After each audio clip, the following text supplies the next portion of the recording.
Hello friends, welcome to Rubiya's dining. இன்றைக்கி நம்ம என்ன பார்க்க போகிறோம்னா, சிம்பிளான ஃப்ளஃபியான வெனிலா ஸ்பாஞ்ச் கேக் எப்படி பண்ணுறதுன்னு பார்க்க போகிறோம். அதுக்கு ஃபஸ்ட்டு ஒரு பவுலில் முட்டை 3 சேர்த்துக்கலாம். முட்டையை நல்லா மிக்ஸ் பண்ணிக்கோங்க. பவுடர் சுகர் 3/4 கப் ஆட் பண்ணிக்கோங்க.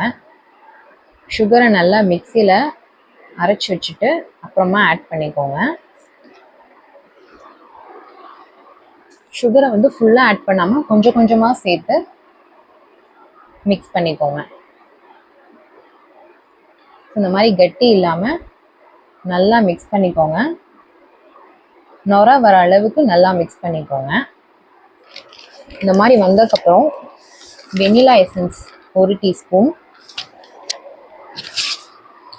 1/2 லெமன் எடுத்து ஸ்க்வீஸ் பண்ணிக்கோங்க.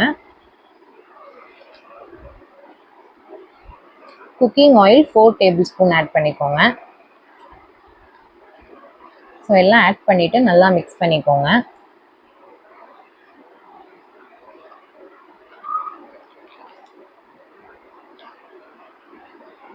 மைதா மாவு 1 கப். மைதா மாவு ஃபுல்லாக ஆட் பண்ணக்கூடாது, கொஞ்சம் கொஞ்சமாக ஆட் பண்ணிக்கோங்க. ஆட் பண்ணிட்டு நல்லா மிக்ஸ் பண்ணிக்கோங்க. ஸோ மிச்சம் இருக்கிற மாவையும் ஆட் பண்ணி நல்லா ஜென்டில் மிக்சிங் பண்ணிக்கோங்க.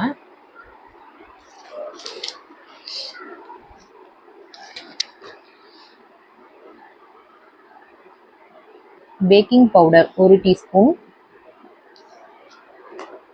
பேக்கிங் சோடா 1/4 டீஸ்பூன் ஆட் பண்ணி நல்லா மிக்ஸ் பண்ணிக்கோங்க.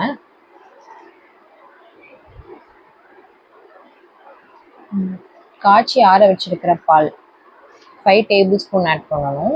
இந்த பாலுமே கொஞ்சம் கொஞ்சமாக ஆட் பண்ணி மிக்ஸ் பண்ணிக்கோங்க. ஃபுல்லாக ஆட் பண்ணிடாதீங்க.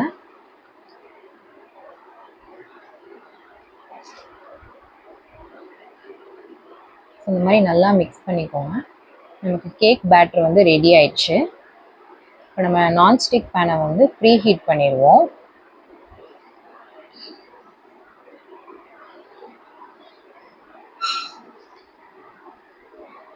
ஸோ பேனை மூடி போட்டு மூடி வச்சு ஒரு 10 மினிட்ஸ் நல்லா ஹீட் பண்ணிக்கோங்க. கேக் டின்னில் சுற்றி எல்லா இடத்துலையும் ஆயில் மிக்ஸ் பண்ணிக்கோங்க.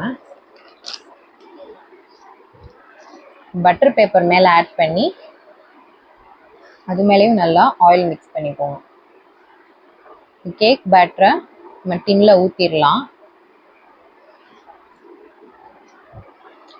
ஸோ 10 மினிட்ஸ் முன்னாடியே நம்ம நான்ஸ்டிக் பேனை ஹீட் பண்ணி வச்சுருக்கோம். இப்போ அந்த பேனில் நம்ம கேக் டின்னை வச்சிடலாம். ஸோ 30 to 40 மினிட்ஸ் பேக் ஆக டைம் ஆகும். So packing time 30 minutes reach பண்ண உடனே நீங்கள் நைஃப் வச்சு செக் பண்ணி பார்த்துக்கலாம்.